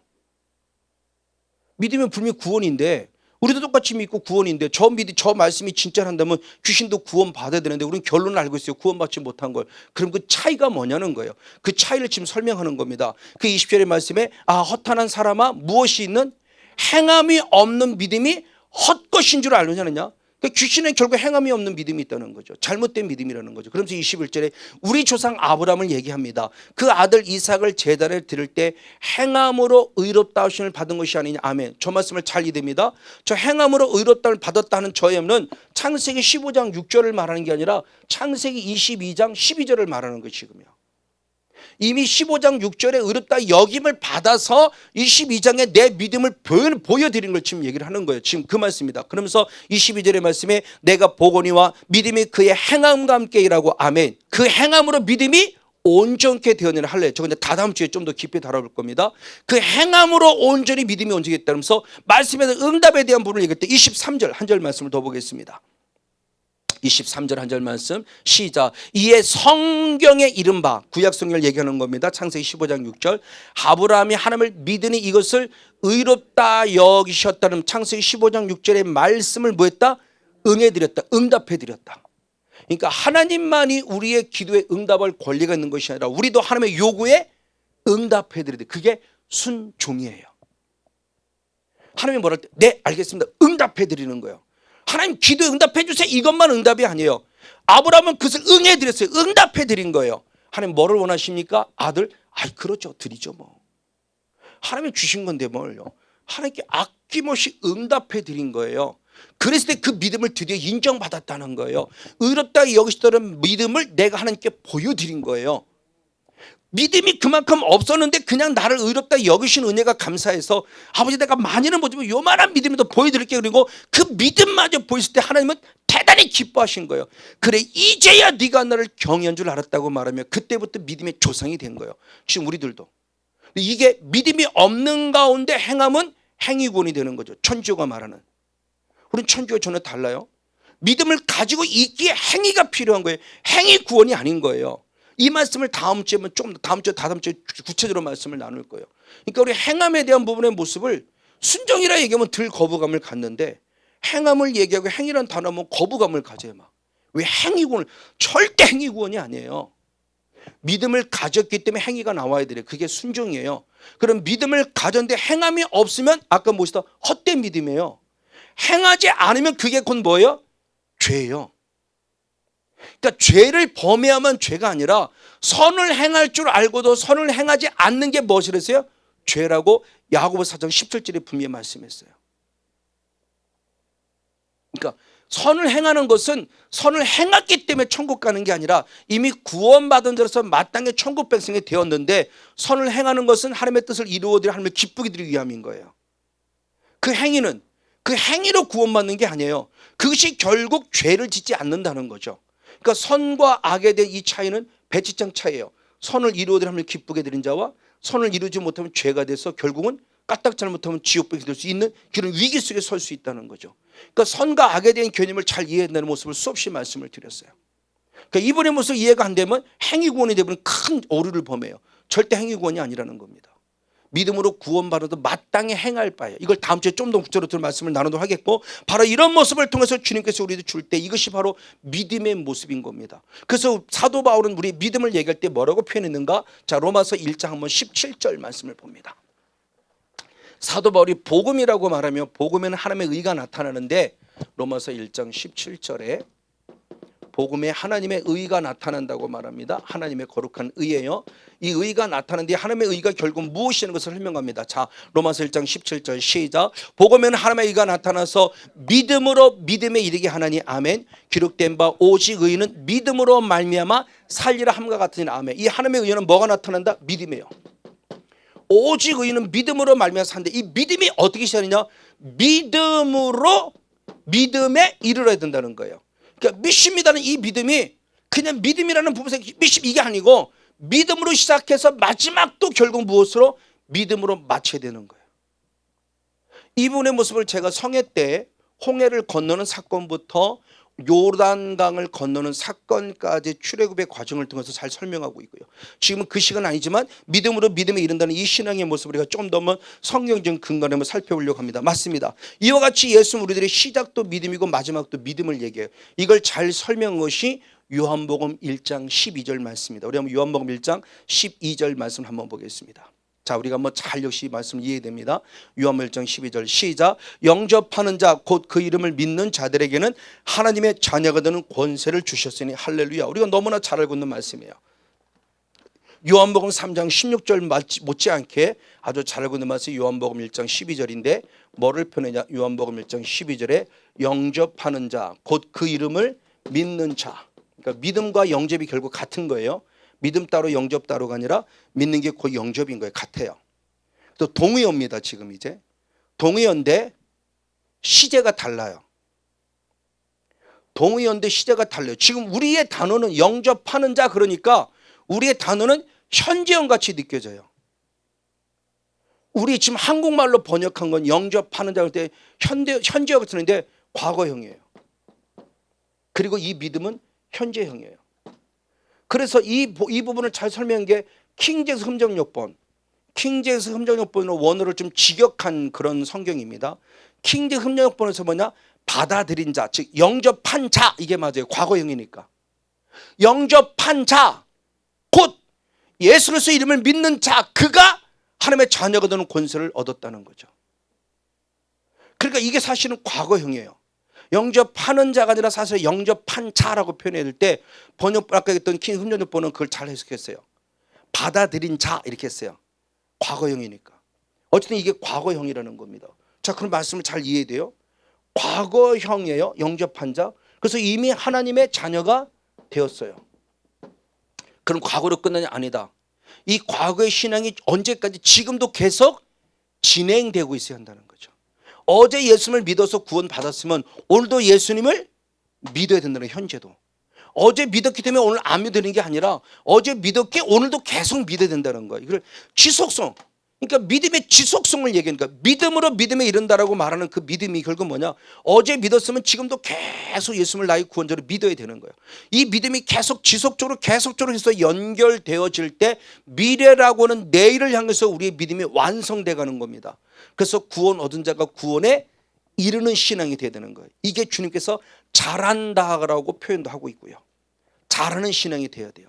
머무는 신앙이 아니라 자꾸자꾸 커가는 신앙, 성장하는 신앙, 성숙한 신앙이 될 것을 말씀하는 것이에요.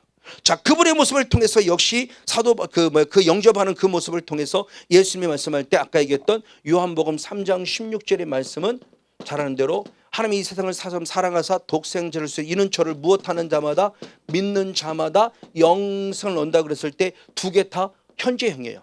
그러니까 이 요한복음 1장 12절에서는 전체 믿음의 근본을 얘기하는 겁니다. 그래서 어제 믿었으면 오늘도 계속 믿어가면서 오늘 지금 이 순간에 요한복음 3장 16절에 예수님을 나의 구원자로 믿는 자 이 사람의 영생을 얻는데 이것이 바로 일이 들어가는 거죠. 그러면 이제 내일은 또 오늘의 현재에서 또 믿어야 되고 그러니까 이 믿음이 지속적이고 계속적으로 연결되어지는 신앙이 되어져야 한다는 겁니다. 어제 믿고 오늘은 아니야 됐어 괜찮아 라고 자포자기해서는 안 되는 거죠. 등 따쓰고 배부르시고 완전 나가 자빠지면 안 된다는 거예요. 끊임없는 영적 긴장력을 갖고 오늘도 믿음을 계속 고백해야 됩니다. 그 신앙을 고백한 게 바로 누냐? 사도 바울이죠. 사도 바울은 뭐라고 했는가? 로마서 10장 9절 10절 역시 말씀을 봅니다. 로마서 10장 9절 10절 역시 한번 두 절 말씀을 같이 한번 보겠습니다. 네, 같이 한번 읽겠습니다. 시작. 내가 만일 내 입으로 예수를 주로 시인하며 또 하나님께서 그를 죽은 자 가운데 살리신 것을 네 마음에 믿으면 구원을 얻으리니 아멘. 사람이 마음으로 믿어 의에 이르고 입으로 시인하여 구원에 이르니라 아멘. 그래서 로마서 10장 9절 말씀에 믿으면 그랬습니다. 이것이 역시 과거형입니다. 그리고 구원을 얻었다고 말하는데 10절의 말씀에 들어가서는 마음으로 믿고 입으로 무엇한다? 시인한다. 이것은 현재형이에요. 그러면서 이것이 결국 구원에 무엇하는 것이다? 이르는 과정이에요. 이르는. 구원 얻은 자가 계속 구원에 이르러야 돼요. 이르다. 그래서 이르다라는 이 원어가 에이스인데 에이스라는 원어가 무엇 안으로 무엇 속으로 이런 뜻이니까 구원을 얻었어요. 감사하게. 그럼 계속 구원의 은혜 안으로 구원의 은혜 안으로 지속적으로 계속적으로 들어가야 돼요. 더 깊이. 이게 번제단의 영성에서 지성소의 영성으로 들어가는 거예요. 이게 구원에 이르도록 자라가는 건강한 영성이에요. 그러니까 어제의 믿음이 아니에요. 어제는 과거예요. 오늘 믿어야 되는 거죠. 그렇죠? 오늘. 내일 믿으면 될 게도 아니에요. 오늘 지금 당장 믿어야 돼요. 이것이 바로 구원이라는 약속하고 오늘 믿어서 구원을 얻었으면 이제 내일도 또 믿어야 되고 내일 모레도 또 믿어야 되고 늘 현재 영으로서 그 오늘의 신앙으로 계속 주님을 믿는 믿음의 신앙으로 나아갈 때 하나님이 거기서 구원의 역사를 이루어내고 영혼이 잘된 것이 범사가 잘 되며 영과 환경과 조건과 모든 부분도 주님이 풀어간다는 모습으로 이게 지금 가르쳐주고 있는 겁니다. 맞습니다. 바로 그 모습을 통합니다. 그것을 베드로 역시도 잘 설명했어요. 베드로는 어떻게 고백했는가? 베드로전서 1장 23절과 베드로전서 2장 2절 한번 두 절 말씀을 같이 한번 보겠습니다. 베드로전서 1장 23절 베드로전서 2장 2절의 말씀 같이 한번 읽겠습니다. 먼저 베드로전서 1장 23절 시작. 너희가 거듭난 것이 썩어질 씨로 된 것이 아니요 썩지 아니요 씨로 된 것이니 하나님의 살아있고 항상 있는 말씀으로 되었느니라 아멘. 먼저 거듭났어요. 무엇으로? 하나님의 말씀으로. 그럼 이것으로 끝나냐? 아닙니다. 베드로전서 2장 2절의 말씀 역시 봅니다. 시작. 갓난 아이들같이 순전하고 신령한 젖을 사모하라. 이는 이로 말미암아 너희로 구원에 이르도록 자라게 하렵니다. 구원 얻었니? 그러면 계속 구원에 이르도록 무엇하라? 자라라 그랬어요. 그럼 어떻게 되느냐? 계속 하나님의 말씀, 젖과 꿀인 하나님의 말씀으로 계속 사모하며 자라갈 때 구원에도 자란다. 그러니까 구원 얻었다? 구원에도 자라야 한다. 어제 신앙에서 오늘의 신앙으로, 오늘의 신앙 내일의 신앙으로 계속 현재형 신앙으로 끊임없이 연결되어질 것을 말하는 부분이에요. 이걸 잘 설명한 자가 누구냐? 사도 요한이에요. 그럼 사도 요한은 어떻게 설명했느냐? 요한일서 3장 2절 한 절 말씀 역시 같이 보겠습니다. 요한일서 3장 2절 말씀. 자, 중요한 말씀을 했습니다. 시작. 사랑하는 자들아, 우리가 지금은 하나님의 자녀라. 장래 어떻게 될 것을 아직 나타나지 아니하였으나 그가 나타나심이 되면 우리가 그와 같을 줄 아는 것은 그의 계신 그대로 볼 것을 인함이라. 아멘. 그러니까 사도 요한의 참 인격적인 성령에 만해서 신앙관을 잘 정립해 줘서 사도 바울이 믿음이라는 이 신칭의를 잘 정리해 주었다 한다면 사도 요한은 그 영적인 유익 앞에서 우리들의 삶의 믿음의 단계를 잘 설명해 줬어요. 중요한 얘기를 했어요. 지금입니다. 지금은 내가 누구예요? 하나님의 자녀예요. 그러면서 또 한 얘기 했어요. 아직이라고 그랬어요. 아직. 지금은 분명히 하나님의 자녀인데 아직. 그럼 이게 부정적 의미 속에 그런 건데 아니요.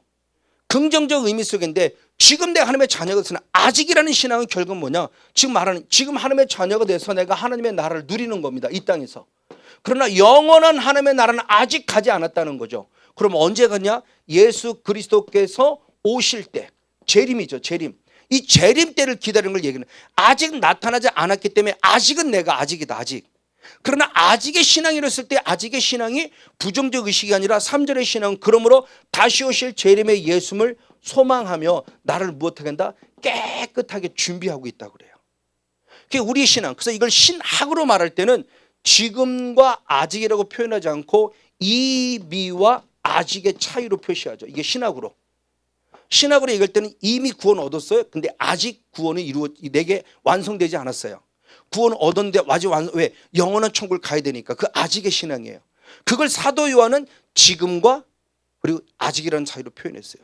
지금 하나님의 자녀였고 얼마나 구원의 확신이 차 있는 거예요. 근데 아직, 그러니까 영원한 천국에 가지 않았기 때문에 그걸 아직을 얘기하면서 그 아직이란 신앙까지는 어떻게 하냐? 3절에 소망으로 깨끗하게. 내 신앙을 늘 거룩의 거룩. 그러니까 진정한 하나님을 만났다고 하는 것은 죄로서 씻음 받았을 때 죄 사함으로 끝남이 아니라 죄와 싸워 이거는 거룩의 영성으로 나아가야 돼. 그래서 내가 거룩하니 너도 거룩하라는 하나님의 음성을 듣고 지금 우리도 그 거룩성을 닮아가고 있는 중이죠. 그러니까 지금 이 말씀을 통해서 지금 우리들에게 믿음으로 믿음에 이르는 신앙, 교회가 결국 무엇인을 얘기했을 때 그 교회가 어떻게 되냐, 그 모습을 때 말씀으로 믿음으로 끝까지 우리가 이루어져가는 신앙에 대한 단계를 지금 잘 가르쳐주겠다고 말하는 겁니다. 그래서 사도 요한은 우리에게 신앙의 단계를 얘기할 때 요한 1서 2장 14절의 말씀에 아이의 신앙이 있어요. 아이들아 내가 너에게 쓴 것은 그렇게 얘기하고, 두 번째 청년들아 내가 너에게 쓴 것은 얘기하고, 세 번째 들으면요 아비들아 내가 너에게 쓴 것은 얘기하면서 신앙의 단계가 있음에 대한 부분을 분명히 얘기해 주고 있어요. 저 여러분 지금 어느 신앙의 위치에 서 있습니까? 아이의 신앙의 위치에 있습니까? 대단히 위험해요. 예수님을 구원자로 믿었음에도 왜 사탄이라는 존재의 미혹되게 가장 좋은 신앙이에요. 근데 의외로 대부분 사람들이 아이의 신앙에 머물러 있어요. 이제 그 부분의 모습을 다다음 주에 조금 더 깊이 영적인 싸움을 통해서 한번 다뤄볼 거예요. 어쨌든 다다음 주에 말씀을 나누도록 하겠고, 지금 이 부분 속에서 얘기하고 있는 부분을 살펴봅니다. 이것에 대한 것을 알고 있기 때문에 사도 바울은 뭐라고 고백하느냐? 에베소 4장 13절 15절. 에베소 4장 13절 15절. 14절의 말씀은 어린아이 신앙을 말하고 있기 때문에 13절 15절을 봅니다. 시작. 우리가 다 하나님의 아들을 믿는 것과 아멘 아는 일에 하나가 되어 할렐루야 온전한 사람을 이루어 아멘 그리스도의 장성한 분량이 충만한 데까지 이르리니 오직 사랑 안에서 참된 것을 하여 범사의 그에까지 자랄지라. 그런 머리니 곧 누구다? 그리스도라. 자, 하나님을 믿는 것, 믿음, 그리고 하나님을 아는 것, 이것은 하나 같다는 거예요. 믿음과 아는 하나가 되어져서 중요해요. 왜 믿음과 아는 하나가 되느냐? 그리스도의 무엇한 분량까지 장성한 분량. 예수 그리스도의 장성한 분량. 그러니까 그리스도까지 자라가라는 겁니다. 그 그리스도의 장성한 분량까지 자라라. 그러니까 우리의 신앙이 어린아이 신앙에 머무르지 말고 계속 그리스도를 닮아가기까지 자라는 신앙이 되어야 된다는 거죠. 그렇죠? 성건용 목사가 똑같이 목사가 됐지만 25년 전에 목사했던 젊었을 때 목사와 지금 이제 60이란 나이가 넘어서 지금의 목사의 모습은 분명히 달라야 된다는 거죠. 그렇죠? 근데 25년 전의 목사나 지금이나 목사나 똑같이 있다면 저는 결국 죽은 거와 매마찬가지예요. 달라야 돼요. 자라 있어야 된다는 거죠. 하나님 볼 때 분명히 자라야 돼요. 그런 신앙이 지금 성건용 목사에게만 하니 여러분도 똑같이 주님의 거룩한 요구죠. 그 신앙으로 자랄 것을 지금 이제 사도 바울이 지금 다시 한번 우리에게 말씀하고 있는 겁니다. 맞습니다. 바로 이런 모습들이에요. 그러면 이렇게 신앙이 자랐을 때 목회자와 성도들에게 믿음이라는 울타리에서 뭘 요구할까? 자, 우리가 잘 알고 있는 말씀대로 요한계시록 요한복음 21장 15절부터 16절 17절 말씀에 부활하신 주님이 베드로를 만났죠. 그때 베드로를 만날 때 중요한 얘기를 하죠. 베드로야, 네가 여기 있는 이 다른 제자들보다 나를 더 사랑하느냐? 주님, 주께서 내가 당신을 사랑한 줄 아십니다. 그럴 때마다 예수님께서 하시는 말씀이 있었어요. 내 양을 무엇하라? 먹이라 그러죠. 먹이라. 자, 이 말씀을 똑같이 하는 말씀이 우리 한번 사도행전 20장 28절 말씀. 20장 28절 32절 한번 두 절 말씀을 같이 한번 읽겠습니다. 사도행전 20장 28절 32절. 네, 시작. 너희는 자기를 위하여 또는 온 양떼를 위하여 참가라. 성령이 저들 가운데 너를 감독자로 삼고 하나님이 자기 피로 사신 교회를 치게 하셨느니라. 하나님이 우리를 감독자, 예를 들어 성건용이라는 사람을 목사로 세우셨고 여러분들을 장로님으로 권사님으로 집사님으로 세우신 이유는 뭐냐? 예수의 피로 값주신 교회를, 아까 그 교회를, 이 양을 못한다? 영적으로 먹이기 위해서, 치기 위해서, 양육하기 위해서. 그럼 왜 이단 사설들이 계속, 그래서 29절 이후의 말씀을 보면 사도 바울이 지나고 나면 어제 동지였던 유대인들이 와서 사도 바울이 복음 전한 복음을 뒤집어 엎어서 다시 많은 사람의 신앙을 뺏어가요. 양의 탈을 쓴 일이라고 그랬어요. 그래서 그들을 무엇하느냐? 끊임없이 무엇이냐? 이 32절의 말씀에 은혜의 말씀, 말씀을 인격화시켰습니다. 그래서 은혜의 말씀 앞에 부탁한다고 말하며 말씀으로 세워져야만 가장 건강한 교회가 된다고 말하며 목자로서의 사명을 우리에게 주신 거예요. 그런 성건용 목사라는 사람은 이 시간 여기 서 있을 때 여러분 병도 고쳐주는 거룩한 통로도 돼야 되지만 가장 먼저는 말씀을 먹이는 양육자가 돼야 돼요. 이게 엄마 아빠의 사명이죠. 엄마 아빠는 자녀들을 잘 가르쳐야 되지만 음식을 통해서 잘 먹여서 건강하게 자라게 해주셔야 돼요. 이게 엄마 아빠의 책임지신 목사로서의 사명이에요. 근데 목사가 이 사명 하지 못하고 맨날 농땡이 피고 바쁘다는 핑계대고 성도를 먹이지 않는다면 보통 문제 아니잖아요. 말씀으로 들어가지 않으면 지금 이제 사랑의 교회 오 목사님이 오셨죠. 사랑의 서울로 오시기 전에 그 LA에서 목회할 때 그때 그분의 그런 목회관에 대한 하는 그런 간증을 한번 들은 적이 있어요. 그 미국에 그 교회 갔을 때 문제가 있는 성도들의 얘기를 들었어요. 그래서 1대1로 다 만났답니다. 권사님 이건 잘못됐고 장로님 잘못됐고 그랬더니 목사님 죄송합니다. 그럼 다음부터 안 그럴게요. 분명히 1대1로 만나 얘기를 했어요. 근데 하나도 안 고쳐지더래요.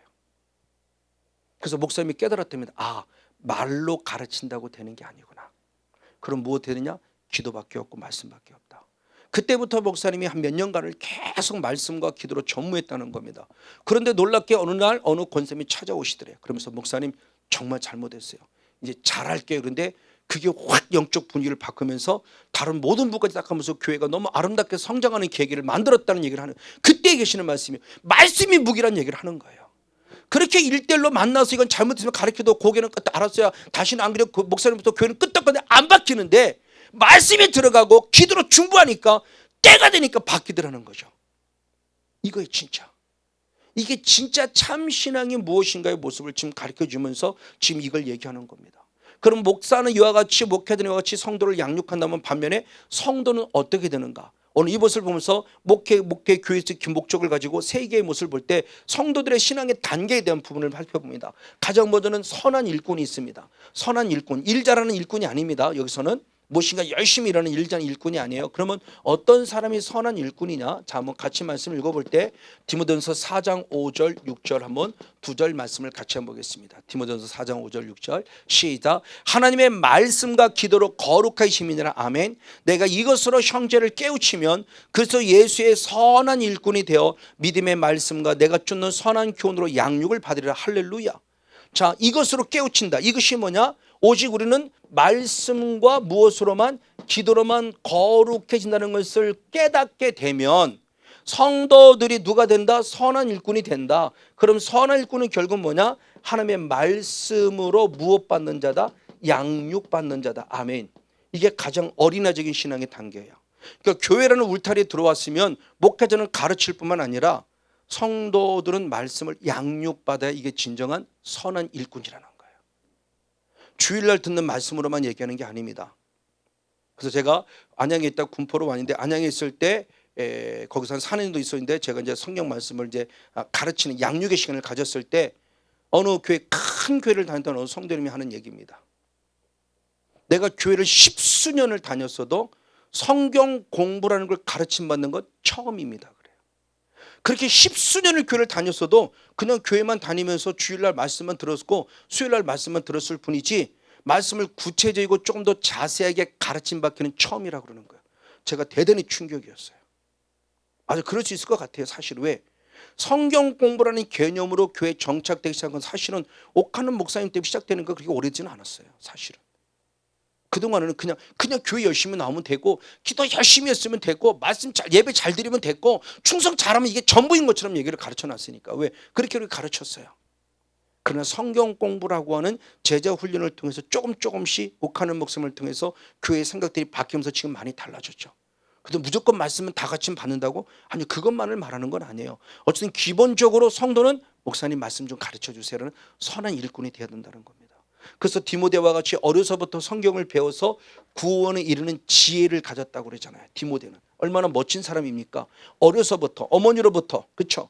유니기와 로이스 어머니로부터 외할머니로부터 시작해서 어려서부터 말씀으로 잘 양육받았기에 훌륭한 선한 일꾼이 되었어요. 그럼 거기로 끝나냐? 아니요. 두 번째는 뭐냐? 부끄러울 것이 없는 일꾼이 되라고 그랬습니다. 두 번째는 뭐냐? 디모데후서 2장 15절 말씀. 디모데후서 2장 15절 말씀. 한번 같이 말씀 읽겠습니다. 시작. 내가 진리의 말씀을 옳게 분별하며 부끄러울 것이 없는 일꾼으로 인정된 자로 자신을 하나님 앞에 드리기를 힘쓰라. 아멘. 참 중요한 얘기 하셨어요. 자, 교회의 선한 일꾼이 될 뿐만 아니라 선한 일꾼의 양육을 받았으면 이제 두 번째는 뭐냐? 부끄러울 것이 없는 일꾼이 되어야 되는데, 부끄러울 것이 없는 일꾼은 결국 뭐냐? 말씀을 무엇할 줄 아는 자예요? 분별. 이게 중요해요. 말씀을 분별하지 못하면 지금처럼 이단에 다 빠져요. 신천지 대표적으로. 제가 작년 1월 그 설날 때 코로나 터지기 바로 그때면서 음력 설날 때 신천지, 처음에는 누군지 몰랐는데 신천지 사람이 어느 사람이 제게 장문의 편지를 쓰면서 메시지로 치열하게 아주 어떤 그런 성경적인 말씀의 근거로 저는 그들이 잘못됐다, 자기들의 주장이 옳다는 것을 거의 한 달 이상 정도를 서로 치열하게 했던 분이죠. 나중에 알고 보니까 그것이 전화번호 제가 알려서 이렇게 카톡에 들어가니까 카톡 보니까 사진이 나오는데 한 70대 이상 된 할아버지예요.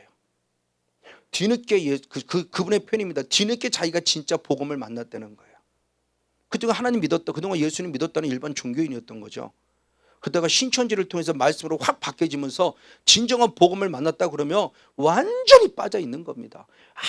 아무리 뭐라고 말해도 목사님이 잘못된 거예요. 참 복음의 얘기를 해도 이미 딱 자리 잡아놓으니까 안 깨져요. 그게 그렇게 심각하게 얘기를 해도 어쨌든 이럴 정도야. 분별이 안 되니까 빠진다는 겁니다. 그러니까 말씀을 양육받으면 빨리 분별하는 영까지 자라야 돼요. 그래서 이렇게 말씀을 들었을 때 이게 잘못된 걸 빨리 파악하게 되지. 그 부분의 모습을 다음 주에 좀 더 한번 깊이 다뤄보면서 내가 어디 있을 때 말씀을 분별하지 못하는가, 이 과정을 한번 다음 주 시간상 다음 주 한번 나눠보도록 하겠습니다. 맞습니다. 지금 잠깐은 보도록 할게요. 그러면 그분 속에 왜 그런 일들이 생기느냐는 모습입니다. 일들이 생기는 이 모습은 결국은 우리에게 중요한 얘기를 하셨어요. 마지막 때를 얘기한다고 하면서 디모데전서 4장 1절을 봅니다. 같이 있습니다. 시작. 그러나 성령이 밝히 말씀하실 후일에 어떤 사람들이 믿음에서 떠나 미혹해 하는 영과 귀신의 가르침을 쫓으려. 왜 말씀에서 떠나냐고 했을 때 믿음에서 떠난다고 할 때 언제? 후일에 마지막을 얘기하는 겁니다. 중요한 얘기를 한 거예요. 미혹해 하는 영과 귀신의 가르침을 쫓았기 때문이다. 왜 믿음에서 떠나느냐? 믿음을 가지고 있는데 믿음을 떠난 자입니다. 믿음을 가지고 있는데 믿음을 떠난 자예요. 믿지 않은 자가 아니에요. 그럼 이 얘기를 잘 생각하면 이게 한 번 구원은 전 영원한 구원일까라는 겁니다. 바로 이 말씀이 한 번 구원은 영원한 구원이라면 믿음에서 떠났다는 표현을 하면 안 돼요. 처음 믿음을 저버렸다고 얘기하면 안 돼요. 디모데 3장에도 처음 믿음을 저버렸다고 표현하거든요. 왜 처음 믿음을 버렸을까요? 처음 믿음을 버렸다는 얘기를 하면 안 되죠. 어제도 보세요. 믿음에서 떠났다. 왜? 놀라요. 미혹하는 영과 귀신의 가르침을 쫓았기 때문이라고 얘기해요. 지금 이게 오늘날 우리들 속에 많은 오류에 빠지는 거예요. 맞아요. 근데 이렇게 나름대로 그럼에도 불구하고 나름대로 열심히 성경 공부를 함에도 불구하고 왜 분별하지 못하는 이유도 얘기하고 있으니 우리 디모데후서 3장 6절 7절 디모데 3장 6절 7절 한번 두 절 말씀 역시 한번 있습니다. 디모데 3장 6절 7절 시작. 저희 중에 남의 집에 가만히 들어가 어리석은 여자를 유인한 자리 있다. 제가 이단 가운데서 특별히 잘못된 이단들의 모습 남의 집에 가만히 이거 그냥 오늘 우리 일반 정상적인 신앙인들에게 가만히 틈타고 들었던 걸 얘기를 하는 겁니다. 지금 그러면서 그 여자들이 있는데 그들이 왜? 자, 그 여자는 죄를 중히 지고 여러 욕심에 끌린 바 항상 배우나 마침내 뭐한다? 진리의 지식에 이를 수 없어요. 그러니까 참 지식에 이를 수 없는 것은 이미 그 안에 뭐가 있어요? 아직도 욕심이 있고 아직도 제 문제 해결되지 않았어요. 그 분별되지 못하는 거예요. 그러니까 머리는 커지고 귀는 커진 거죠. 교만이죠. 내가 말씀을 100독 했다고 그러고 말씀을 200독은 했다고 그러고 내가 성경 공부를 얼마나 많이 했다고 그러고 근데 전혀 진리의 지식이 있지 못해요. 항상 배우지만 왜? 아직도 내 안은 죄 문제가 해결되지 않았어요. 아직도 나는 끊임없이 역시 죄 속의 문제를 빠지고 있어요. 그러면 절대 진리의 지식이 이룰 수 없다고 그래요. 분별할 수 없어요. 교만해 갖고는 절대 분별할 수 없어요. 내가 말씀을 많이 배운 게 중요한 게 아니에요. 하늘을 펴도 확실하게 내게 적용되는 삶을 살아야 돼요. 그게 진정한 아까 얘기했던 나바르 레마의 삶이에요. 그 삶이 될 때 이 지성수의 삶으로서 하나님의 나를 통해서 영광을 받으시는 삶을 살아갈 수 있다는 거죠. 바로 그 모습입니다. 맞습니다. 그래서 우리의 신앙을 가질 때 히브리서에는 참 중요한 얘기를 했어요. 자, 히브리서 3장 14절 한 절 말씀을 봅니다. 히브리서 3장 14절 말씀 같이 한번 읽습니다. 시작. 우리가 시작할 때 확실한 것을 끝까지 견고히 잡으면 그리스도와 함께 참여한 자가 되리라. 아멘. 그렇죠. 시작할 때 확실하게 분별했으면 끝까지 견고히 잡아야 되는데 이거에 대한 확실성이 없으니까 이게 뭐지? 이게 뭐지? 신천지에 빠지는 사람은 숫자 말씀이 모르면 안 빠져요. 왜? 관심이 없으니까. 말씀에 관심이 없어서 안 빠져요. 누가 빠지냐? 대부분 청년들을 중심으로 해서 말씀에 관심 좀 갖고 있다는 사람이 빠져요. 그러니까 이게 분별되면 다 빠져나오니까 이게 내가 아직 정확하게 모르는 것 같은 뭔가 이거라고 확실히 믿어지면은 끝까지 변질되지 않고 결국 사단에게 내 마음을 뺏기지 않고 믿음을 뺏기지 않는데 그렇지 않으면 어정점 이게 뭐야? 이게 모르겠어. 그래서 목사님을 통해서 어떤 이런 것들 뭔지를 풀어감이 아니라 담임 목사님은 말하기는 그렇고 다른 곳에가 찾으려 했다가 결국 이런 우를 범하는 경우들이 있다는 거죠. 그러니까 확실한 걸 끝까지 견고히 잡아야 될 필요성. 이게 부끄러울 것이 없는 일꾼으로서 말씀을 분별하는 자예요. 그러면 말씀을 분별을 끝나면 안 된다. 그럼 마지막 어떻게 하느냐? 골로새서 1장 25절 한 절 말씀. 골로새서 1장 25절 한 절 말씀을 봅니다. 역시 한번 같이 읽습니다. 시작. 내가 교회 일꾼 된 것은 하나님이 너희를 위하여 내게 주신 경륜을 따라 하나님의 말씀을 이루려 함이니라. 아멘. 중요한 얘기를 한 겁니다. 이제는 교회의 일꾼이 됐어요. 자, 선한 일꾼은 말씀을 양육받았고 부끄러울 것이 없는 일꾼으로서 말씀을 분별했고 확실한 것도 확실히 잡았기 때문에 이제는 교회 일꾼으로서 그 말씀이 분별됐게 하나님의 말씀을 무엇하는 자? 이루어 드리는 자. 이게 바로 예수님의 영성이죠. 우리 영성도 바로 이거예요. 여기까지 가야 돼요. 보고 듣고 배우면서 끝내면 아니라 배운 바를 지켜 행하는 자가 돼야 돼요. 이게 예수님의 영성이에요. 그래서 예수님이 이 땅에 오셨을 때 뭐라고 표현했는가? 두 구절입니다. 요한복음 6장 38절 39절, 요한복음 4장 34절 한번 두 절 말씀을 같이 한번 읽겠습니다. 네, 결론을 맺겠습니다. 같이 한번 읽습니다. 시작. 내가 하늘에서 내려온 것은 내 뜻을 행하려 함이 아니요. 아멘. 나를 보내신 의 뜻을 행하려 함이라. 상반절까지만. 내가 이 땅에 온 것은 내 뜻을 행하려 하면 나를 보내신 아버지의 뜻을 행하려 왔다. 그러면서 요한복음 4장 34절 말씀에 역시 동일하게 같이 한번 있습니다. 나의 양식이라고 말합니다. 시작. 예수께서 이르시되 나의 양식은 나를 보내신 이의 뜻을 행하며 그의 일을 온전히 이루는 이것이니라. 아멘. 그러니까 진정한 나의 양식은 나를 보내신 이의 뜻을 행하며 그 일을 이루어 드리는 것이다. 이게 예수님의 영성이에요. 그건 우리 영성도 마찬가지예요. 이제는 말씀이 내게 이루어지는 자가 되되 아멘. 이제 말씀이 이루어졌으면 나도 말씀을 이루어내는 자가 돼야 돼요. 그래서 제가 많이 외치는 기도가 있죠. 그 구호가 있죠. 하나님 말씀은 진리입니다. 진리의 말씀 반드시 이루어집니다. 그 말씀이 내게 이루어집니다. 그 말씀이 내게 이루어지게 나도 그 말씀을 이루어냅니다. 아멘. 이게 신앙의 성장이고 성숙이죠. 이론으로만 아니라 실제로 이루어지는 자, 말씀을 지켜 행하는 거예요. 그래서 사도 바울이 빌립보서 4장 9절 말씀에 그렇게 표현했습니다. 빌립보서 4장 9절을 한 절 보겠습니다. 같이 한번 읽겠습니다. 시작. 너희는 내게 배우고 받고 듣고 본 바를 행하라. 배우고 받고 듣고 본 바라고 끝나면 안 돼요. 그걸 반드시 나도 무엇해야 돼요? 행하는 자가 돼. 이게 행함 있는 믿음이, 이게 진정한 순종이에요. 이게 지성소의 영성이에요. 내게 명령한 바를 이루어 드리는 거예요. 그래서 예수님이 마지막 우리에게 최후의 지상명령을 내렸으니 마태복음 28장 20절 말씀을 전하면서 마음을 짓도록 하겠습니다. 마태복음 28장 20절 한 절 말씀입니다. 같이 한번 읽습니다. 시작. 내가 너에게 분부한 모든 것을 가르쳐 지키게 하라. 아멘. 볼지어다 내가 세상 끝날까지 너와 항상 함께 있으라 하시니라. 할렐루야. 주님의 지상 최후의 명령. 성건유 목사, 너는 내게 가르침 받았던 모든 것을 너도 지키고, 그리고 너도 이제 땅 끝까지 나아가 많은 사람들을 제자로 삼아 그들을 가르쳐 무엇하게 하라? 지키게 하는 자가 되게 하라는 거예요. 행위구원이 아닙니다. 예수님을 나의 구원자로 믿는 자는 마땅히 행하는 자가 돼야 돼요. 마땅히 행하고도 행하겠다고 자기를 자랑하는 자가 아니라 나는 무익한 종이로서다 마땅히 하여야 할 일을 했을 뿐입니다라는 겸손으로. 그래서 저와 여러분 모두가 다 같이 교회의 진정한 목적이 무엇인가? 왜 나를 사랑의 교회, 여러분들을 왜 사랑의 교회곳에 보내주셨지? 성건영 목사를 사랑의 협력사역자를 통해서 기도받고 영과 혼과 육이 치유되고 회복되는 것도 중요하지만 그보다 먼저는 영이 잘 될지인데 그 영이 잘 되는 영양식을 먼저 받기를 위함이다. 여러분 부족하지만 한 시간만 동안 말씀을 들었습니다. 그 말씀을 마음판에 잘 새기시고 하는 말씀, 아주 내게 남아있는 이 죄덩어리, 이 죄성, 이 죄덩어리 지금 완전히 끄집어내 주시고 오늘도 이 죄의 모습을 통해서 죄사면 일을 받아야 성령을 힘입어서 나머지 죄성이 처리되므로 영도 혼도 육도 치유도 회복되는 은혜가 해주시고 나도 이 말씀을 이루어낼 수 있는 축복의 중요되게 주시옵소서. 함께 기도함을 통해서 하나님 나라를 확장해가는 아름답고 복된 시간 되어지기를 주님의 이름으로 간절히 축복하고 축원을 드립니다.